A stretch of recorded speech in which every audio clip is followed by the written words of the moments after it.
जय हिंद साथियों, स्वागत है आपका अपने इस यूट्यूब चैनल जीएस पिटारा में। दोस्तों, आज हम केमिस्ट्री के कुछ इंपॉर्टेंट क्वेश्चन हैं ऑब्जेक्टिव टाइप के, जो कि द्रव्य और उसके व्यवहार के चैप्टर से हैं। उसके ऑब्जेक्टिव क्वेश्चन आज हम करेंगे, जो कि काफ़ी इंपॉर्टेंट हैं रेलवे ग्रुप डी के लिए और अदर वनडे एग्जाम के लिए भी।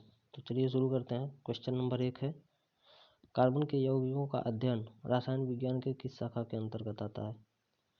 तो ये आता है कार्बनिक रसायन के अंतर्गत। ठीक है। और कार्बनिक रसायन के अंतर्गत में अकार्बनिक आता है भौतिक रसायन में, जो भौतिक गुण है किसी भी पदार्थ का, उसका अध्ययन किया जाता है। और जैव रसायन में जो जैविक गुण है उसका अध्ययन किया जाता है। नेक्स्ट, रोगों के उपचार में प्रयुक्त होने वाले रासायनिक द्रव्यों का अध्ययन रसायन विज्ञान के किस शाखा में किया जाता है? भौतिक रसायन, अकार्बनिक रसायन, औषधि रसायन, मृदा रसायन। तो इसका राइट आंसर क्या हो जाएगा? औषधि रसायन। रोगों के उपचार में प्रयुक्त होने वाले द्रव्यों का अध्ययन क्या कहलाता है? औषधि रसायन। ठीक है। नेक्स्ट है आपका, पौधों को रोग से बचाने के लिए प्रयुक्त करते हैं DDT, sodium nitrate, urea, ammonium sulphate. तीसरे का राइट आंसर क्या हो जाएगा? डीडीटी। पौधों को रोग से बचाने के लिए किसका उपयोग करते हैं? डीडीटी का। ठीक है। नेक्स्ट है, निम्नलिखित में से किस पदार्थ को खाद के रूप में प्रयुक्त नहीं किया जा सकता? ऑप्शन है potassium nitrate, ammonium sulphate, urea, DDT. जो डीडीटी है ये खाद के रूप में यूज नहीं होता है। ठीक है। नेक्स्ट है आपका नेक्स्ट क्वेश्चन, पेनिसिलिन के खोजकर्ता थे Fleming, Chadwick, Robert Bayer, Watson. इसका राइट आंसर क्या हो जाएगा? फ्लेमिंग। अलेक्जेंडर फ्लेमिंग जो है वो पेनिसिलिन के खोजकर्ता हैं। ठीक है। चैडविक किसके खोजकर्ता हैं? न्यूट्रॉन के। चैडविक जो है न्यूट्रॉन के खोजकर्ता। ठीक। वाटसन ने डीएनए का वाटसन और क्रिक ने डीएनए का डबल हेलिक्स मॉडल दिया था और रॉबर्ट बायल ने बायल का नियम दिया था। ठीक है। नेक्स्ट है छठा क्वेश्चन, निश्चेतक पदार्थ है पेनिसिलिन, क्लोरोक्विनोन, पिक्रिक अम्ल, क्लोरोफॉर्म। तो निश्चेतक यानी बेहोश करने वाला पदार्थ क्या है? क्लोरोफॉर्म है। ठीक है। पिप्रिक अम्ल जो है आपका ये विस्फोटक होता है। इसका राइट आंसर क्या हो जाएगा? क्लोरोफॉर्म। नेक्स्ट क्या है, निम्नलिखित में से संश्लेषित धागा नहीं है टेरिलीन, नायलॉन, डेक्रॉन, सूत। तो इसमें संश्लेषित धागा यानी जो आर्टिफिशियल तौर से नहीं बनाया गया है उसे असंश्लेषित धागा कहते हैं। तो इसका राइट आंसर क्या हो जाएगा? सूत। ठीक है। नेक्स्ट है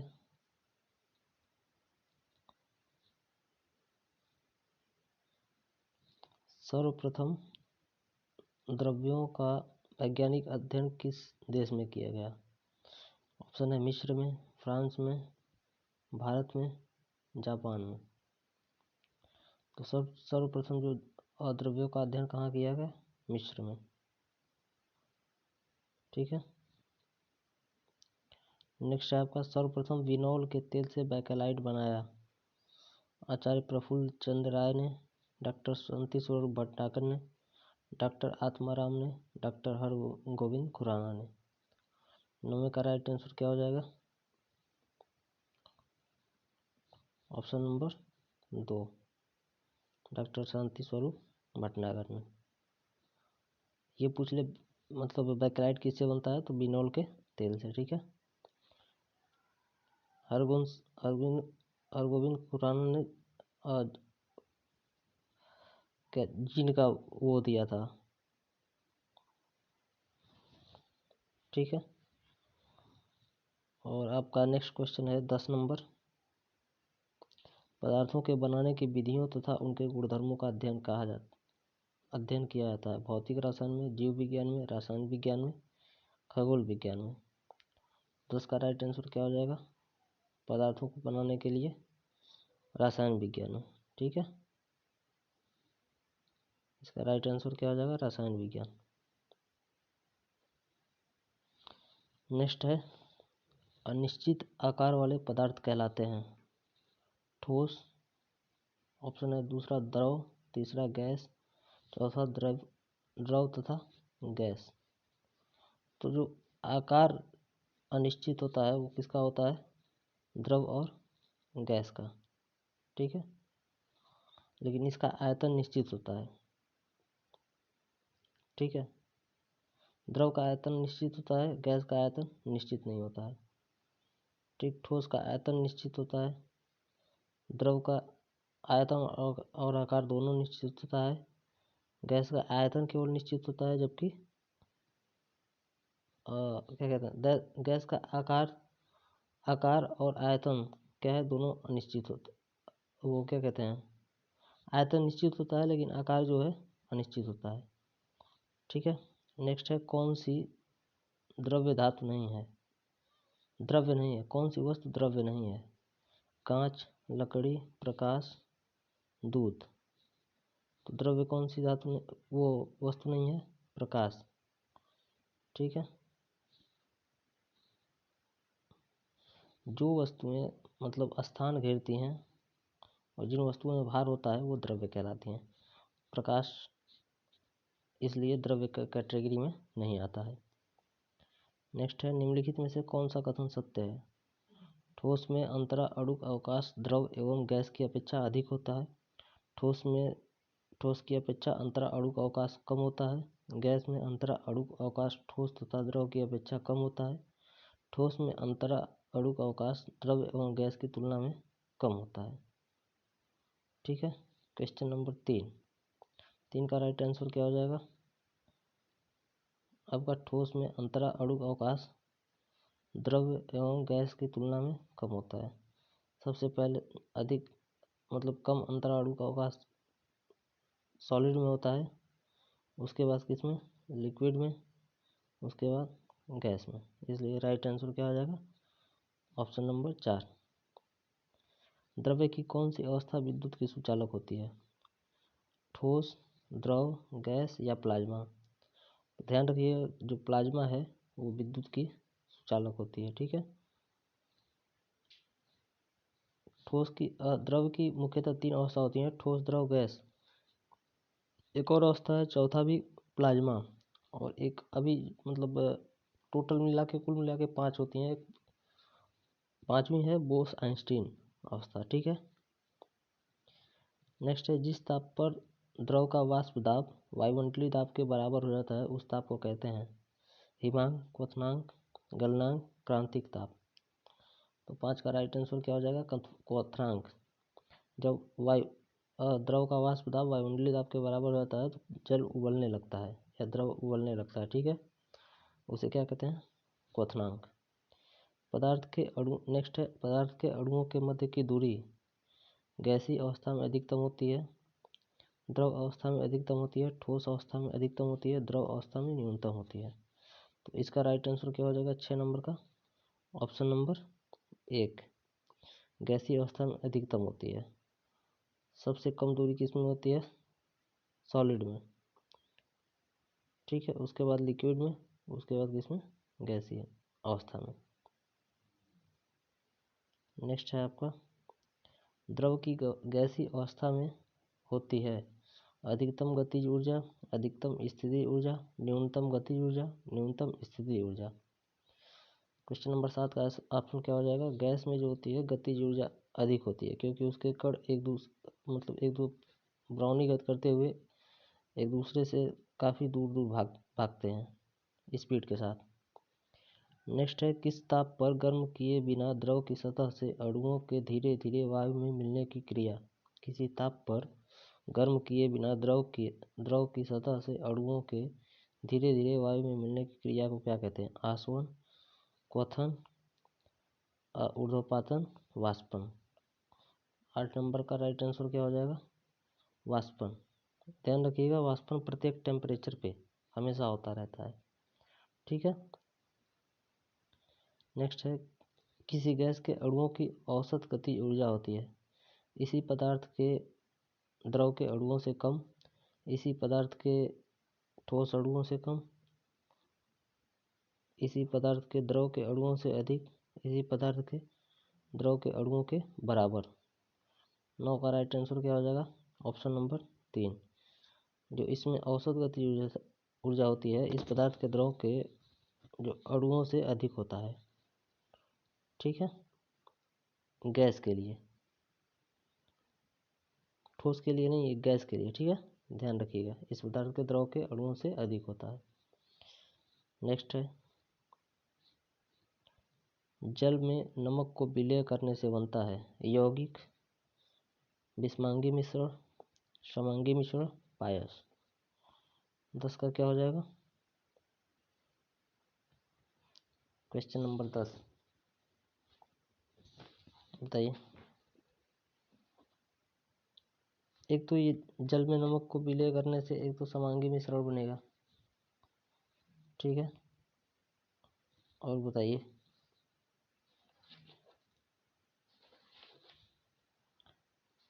जल में नमक का और चीनी का जो मिश्रण होता है ये समांगी मिश्रण होता है।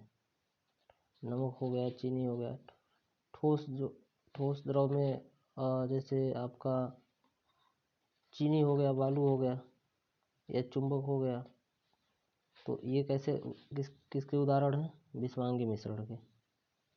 ठीक है, इसी प्रकार से 10 नंबर का क्या राइट आंसर होगा?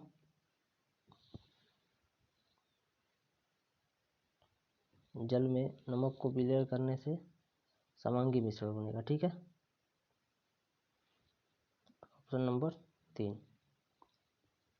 नेक्स्ट है पदार्थ का सबसे छोटा कण क्या कहलाता है? पदार्थ का सबसे छोटा कण क्या कहलाता है? बताइए। परमाणु, अणु, यौगिक, इनमें से कोई नहीं। तो द्रव का सबसे छोटा कण क्या कहलाता है? परमाणु। अणु जो होता है 2 परमाणुओं से मिलकर बना होता है, तो ये इससे बड़ा हो जाएगा। यौगिक 2 या 2 से अधिक परमाणुओं के सहयोग से बनता है। ठीक है, नेक्स्ट है आपका द्रव को गर्म करने पर उसके कण पास पास आ जाते हैं, दूर दूर हो जाते हैं, कुछ पास कुछ दूर हो जाते हैं, नेक्स्ट रहते ही नहीं हैं। तो इसका राइट आंसर क्या हो जाएगा? दूर दूर हो जाते हैं। ठीक है, क्योंकि इनकी गतिज ऊर्जा ताप बढ़ाने पे बढ़ जाती है। नेक्स्ट है निम्नलिखित में से धातु है N2, नाइट्रोजन ऑक्साइड, ये क्या कहते हैं, नाइट्रोजन, ऑक्सीजन, क्या कहते हैं Hg, पारा, H2, हाइड्रोजन ऑक्साइड, वो सॉरी हाइड्रोजन। तो इसका राइट आंसर क्या हो जाएगा? धातु कौन सा है? पारा जो है धातु है, और पारा एकमात्र ऐसा धातु है जो कमरे के तापमान पर द्रव अवस्था में होता है। ठीक है, और अधातु में क्या है? ब्रोमीन। ब्रोमीन एक ऐसा अधातु है जो कमरे के तापमान पर द्रव अवस्था में रहता है। नेक्स्ट है विलयन होता है समांग पारदर्शक यौगिक, समांग पारदर्शक मिश्रण, असमांग पारदर्शक मिश्रण, असमांग पारदर्शक मिश्रण। ऑप्शन नंबर 2 और 3 और 4 दोनों सेम हो गए हैं। नहीं, अपारदर्शक है, इसमें पारदर्शक है। ठीक है, तो आपका 14 नंबर का राइट आंसर क्या हो जाएगा? विलयन समांग पारदर्शक यौगिक। ठीक है, विलयन क्या होता है? समांग पारदर्शक यौगिक होता है। नेक्स्ट है सल्फर तथा आयरन के मिश्रण को पृथक किया जाता है जल द्वारा, चुंबक द्वारा, आसवन द्वारा, संघनन द्वारा। तो 15 का राइट आंसर क्या हो जाएगा? चुंबक द्वारा। सल्फर और आयरन के मिश्रण को किससे अलग करेंगे? चुंबक द्वारा। ठीक है, right answer B option. Next है निम्नलिखित में से कौन सी धातु है? Nitrogen, oxygen, sulphur, sodium. Sodium क्या है? धातु है, और ये बाकी तीनों अधातु है। ठीक है, सोडियम धातु है और एक सोडियम जो है इसको चाकू से आसानी से काटा जा सकता है, ठीक है, और इसको मिट्टी के तेल में रखा जाता है। नेक्स्ट है, निम्नलिखित में से कौन सी अधातु है? Ferrous, sodium, copper, sulphur. इसमें सल्फर क्या है? अधातु है, ठीक है। नेक्स्ट है, निम्नलिखित में से कौन सा उपधातु है? सोडियम, फेरस, और क्या कहते हैं, सोडियम हो गया, आपका आयरन हो गया, कॉपर हो गया, और ये आपका आर्सेनिक हो गया। तो आर्सेनिक जो है क्या है? राइट आंसर होगा, ये उपधातु है। आर्सेनिक, बिस्मथ, एंटीमनी, ठीक है, ये सब उपधातु होते हैं। नेक्स्ट है आपका कुछ प्रमुख यौगिकों के रासायनिक सूत्र। जल का H2O, कार्बन डाइऑक्साइड का CO2, साधारण नमक का NaCl, इसका pH मान 7 होता है। सल्फ्यूरिक अम्ल का H2SO4, हाइड्रोलिक अम्ल का HCl, ठीक है। नाइट्रिक अम्ल का HNO3, संगमरमर का कैल्शियम कार्बोनेट, कॉपर सल्फेट का CuSO4 × 5H2O, चूने के पानी का कैल्शियम हाइड्रोक्साइड CaOH का होल ट्वाइस, विरंजक चूर्ण का CaOCl2, नौसादर अमोनियम क्लोराइड भी इसे कहते हैं NH4Cl, लेड नाइट्रेट PbNO3 का होल ट्वाइस, मीथेन का CH4, चीनी का C12H22O11। इम्पोर्टेंट है, ध्यान रखिएगा। अगर ये पूछ ले कि वायुमंडल में किसकी मात्रा अधिक होती है, तो सबसे अधिक ऑक्सीजन होता है 49.9%, ठीक है। उससे कम क्या होता है दूसरे नंबर पे? सिलिकॉन, ठीक है। तीसरे नंबर पे एल्युमिनियम, ठीक है, 7.3। उसके बाद नाइट्रोजन 6.4, ठीक है। उसके बाद आपका आयरन होता है, फिर कैल्शियम होता है, उसके बाद पोटेशियम होता है, ठीक है, मैग्नीशियम, सोडियम, हाइड्रोजन, ठीक। क्लोरीन होता है आपका 6.2%, ठीक है। CO होता है कार्बन मोनोऑक्साइड 3% और अदर 1%, ठीक है। मिश्रण के कुछ उदाहरण हैं। ठोस और ठोस का मिश्रण, सीमेंट, बालू, पीतल आदि। ठोस और द्रव के मिश्रण का उदाहरण क्या है? चीनी का विलयन, नमक का विलयन, चीनी व दूध का मिश्रण, समुद्र का जल, शरबत, फलों का रस आदि, ठीक है। ये ठोस और इसका क्या कहते हैं, द्रव का मिश्रण है। द्रव का मिश्रण, दूध व जल का मिश्रण, एल्कोहल व जल का मिश्रण आदि। द्रव गैस का मिश्रण, सोडा वाटर, जल और कार्बन डाइऑक्साइड, ठीक है। गैस का मिश्रण, कोल गैस, प्रोड्यूसर गैस, वायु आदि। ठोस गैस का मिश्रण क्या होता है? धुआं, ठीक है, कार्बन के बेस कण प्लस वायु। और गैस, ठोस और द्रव का मिश्रण, कोका कोला, लेमोनेड आदि, ठीक है। ध्यान रखिएगा, गैस का भी, ठोस का भी और द्रव का भी जो मिश्रण है वो कोका कोला होता है, लेमोनेड होता है। वायु क्या है? ऑक्सीजन, नाइट्रोजन, कार्बन डाइऑक्साइड, जलवाष्प, आर्गन इत्यादि का एक मिश्रण है। अगर पूछता है वायु क्या है तो एक मिश्रण है। इस्पात का क्या होता है? लोहा, कार्बन और अल्प मात्रा में मैग्नीशियम, क्रोमियम आदि का मिश्रण होता है, ठीक है। तो उम्मीद करते हैं वीडियो आपको अच्छा लगा होगा। अगर वीडियो अच्छा लगा हो तो वीडियो को अपने दोस्तों में शेयर कीजिए, चैनल को सब्सक्राइब कीजिए, ठीक है। आज के लिए बस इतना ही। धन्यवाद। जय हिंद।